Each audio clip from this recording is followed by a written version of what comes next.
L'Assemblée générale des Nations unies à New York, les regards se tournent vers les dirigeants africains venus porter les préoccupations du continent sur la scène mondiale. Les chefs d'État africains ont profité du débat général pour réaffirmer leur attachement au multilatéralisme tout en dénonçant les inégalités structurelles dans la gouvernance mondiale. Plusieurs dirigeants, dont Félix Tshisekedi de la RDC, Alassane Ouattara de la Côte d'Ivoire, Brice Clotaire Oligui Nguema du Gabon, Andry Rajoelina de Madagascar et Bissarou Diomaye Faye du Sénégal, ont notamment insisté sur la nécessité d'un ordre international plus inclusif, notamment par l'octroi de sièges permanents au Conseil de sécurité pour l'Afrique. Pour le décryptage, nous sommes en ligne avec l'analyste politique Jean-Donald Taladi. Monsieur Taladi, bonjour. Bonjour Joël. Pensez-vous que les présidents africains ont réussi à faire entendre leur voix sur les grands dossiers mondiaux comme Gaza, Ukraine ou même l'intelligence artificielle? Bon, la voix de l'Afrique a longtemps été marginalisée du simple fait que c'est la voix de l'Afrique. Euh, Lorsqu'on regarde un peu l'histoire, on voit tout ce que l'Afrique a vécu comme brutalité aux mains de la colonisation, aux mains du colon. Et l'Afrique continue à être marginalisée. Mais qu'à cela ne tienne, l'Afrique continue à faire entendre sa voix sur les sujets mondiaux, les sujets qui l'affectent également.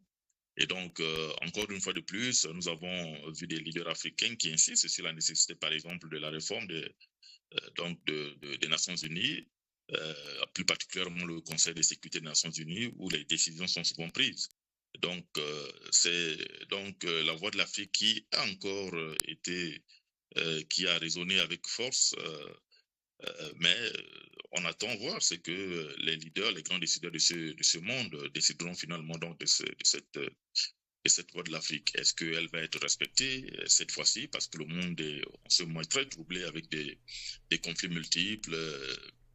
Celui de Gaza nous rappelle encore une fois de plus à quel point le monde, s'il n'est pas serein, s'il n'est pas bien organisé, à quel point les vies humaines peuvent être donc détruites, et c'est une tragédie pour l'humanité lorsqu'on regarde ce qui se passe à travers le monde en ce jour. Mm. Et qu'en est-il du siège permanent au Conseil de sécurité? La demande du siège permanent au Conseil de sécurité a-t-elle été réaffirmée? Si oui, avec quels arguments?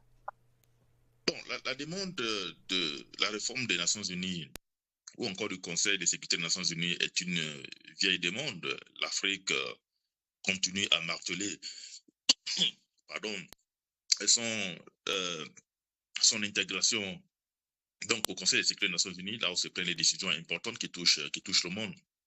Les arguments, avec plus de 1000 avec plus d'1 milliard d'habitants sur le continent, il est hors de question que l'Afrique puisse continuer à être marginalisée comme on le voit aujourd'hui. Et donc, pour les leaders africains, les enjeux du moment, pardon, les enjeux du moment nécessitent à ce que la voix de l'Afrique se fasse entendre avec force. Et le seul endroit où cette voix peut se faire entendre avec force, et ce n'est que le Conseil de sécurité des Nations Unies. Et vous Et parlez je crois des que la enjeux plupart du des leaders. moment, Monsieur Taladi. Quels enjeux prioritaires, justement, les dirigeants africains devraient-ils continuer à mettre en avant à l'ONU pour refléter les urgences du continent? Bon, les urgences du continent, nous avons des urgences sécuritaires. Le continent africain continue à être frappé par des guerres. Nous avons au niveau du Soudan, il n'y a pas de l'instabilité là-bas, les gens continuent à mourir, les populations continuent à être déplacées. Au Mozambique, c'est le scénario le même. En RDC, une guerre qui est vieille comme le temps, une instabilité, je veux dire, qui est vieille comme le temps, continue à persister, même si aujourd'hui il y a un semblant de, de, de, de silence, je veux dire. Lorsqu'on regarde les pays du Sahel, bien que étant démarqués de certaines institutions continentales, les pays du Sahel continuent à être le théâtre également donc des instabilités sécuritaires. Donc, au-delà de ces instabilités sécuritaires, il y a également le phénomène de la pauvreté, l'accès à l'eau et l'électricité, sont autant de problèmes qui continuent à miner le continent africain. Et l'Afrique ne saurait répondre à ces challenges toute seule. Elle a besoin de partenaires sereins, elle a besoin de partenaires capables de l'assister donc dans la résolution de ces défis. Et voilà pourquoi il est très important que la voix de l'Afrique soit portée un peu plus haut.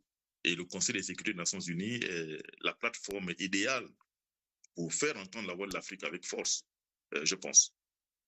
Faire entendre la voix de l'Afrique avec force, vous le dites, et vous avez parlé justement de pauvreté, d'accès difficile à l'eau, mais aussi d'un autre côté, il y a cette autre Afrique qui innove. Donc, quelles initiatives les chefs d'État africains peuvent présenter pour prouver que l'Afrique innove et mérite des partenariats renforcés? Bon, soyons clairs, le développement du continent africain est la responsabilité des Africains eux-mêmes. Bien que l'Afrique ne saurait y parvenir toute seule, elle a besoin donc, de nouveaux partenaires. Les partenaires traditionnels ont montré leurs limites. Je pense aujourd'hui aux Occidentaux. Je pense aux États-Unis d'Amérique qui s'impliquent de plus en plus avec vigueur sur le continent et qui l'ont toujours fait d'ailleurs. Ils ont montré leurs limites. Nous avons de nouveaux partenaires comme la Chine qui est prête à aider l'Afrique, dont par exemple le développement des infrastructures socio-économiques. Nous avons des partenaires comme l'Inde, nous avons des partenaires comme la Turquie qui peuvent jouer un rôle important donc dans la transformation donc, du continent africain. Donc c'est la responsabilité première est d'abord africaine et c'est aux Africains, aux dirigeants africains d'aller vers les partenaires, ces nouveaux partenaires pour voir dans quelles conditions des partenariats gagnants-gagnants peuvent être établis. Et donc, comme je disais tantôt, l'Afrique ne saurait se développer toute seule. Nous sommes aujourd'hui dans un monde considéré comme un monde planétaire. Donc, ce qui veut dire que notre existence dépend aussi de l'existence des autres. Et donc, il est important que les leaders se servent de ce moment bien précis dans l'histoire, dans le temps, pour comprendre qu'il est temps de multiplier les partenaires, il est temps de changer de partenaires, car nos partenaires traditionnels ont montré leurs limites. Et il faut essayer donc d'autres stratégies. Voilà. Il faut aussi relever la présidence d'Annalena Baerbock à l'Assemblée générale, qui marque une avancée pour les femmes en diplomatie. Peut-elle aussi favoriser une meilleure prise en compte des priorités africaines, vous croyez? Les meilleurs défenseurs des priorités africaines, ce ne sont que les Africains eux-mêmes. Pour cette jeune Allemande, je crois qu'elle est quoi, ministre des Affaires étrangères, Ancienne ministre jeune d'Affaires fille, étrangères, oui. voilà, ancienne ministre des Affaires étrangères. Et donc, je crois que c'est déjà une avancée significative. Hein. Elle n'est pas la première à avoir présidé donc, le Conseil de sécurité nationale. La cinquième, pour être La, précis. voilà, voilà, elle est quasiment la cinquième.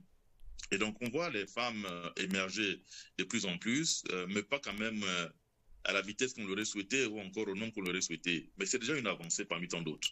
La femme a longtemps été marginalisée dans notre société. Quand je parle de la nôtre, c'est pas seulement sur le continent africain, même au-delà de l'Afrique, la femme a toujours été marginalisée. Mais de plus en plus, on voit les femmes prendre des initiatives, on voit les femmes être promues à des responsabilités assez importantes. Et ça, c'est vraiment très encourageant. Si les hommes échouent, là où les hommes ont échoué, peut-être les femmes peuvent réussir. Donc, je crois que c'est ça la mentalité qui devait tous nous animer. Les femmes ont un rôle à jouer, elles ont une contribution significative à apporter.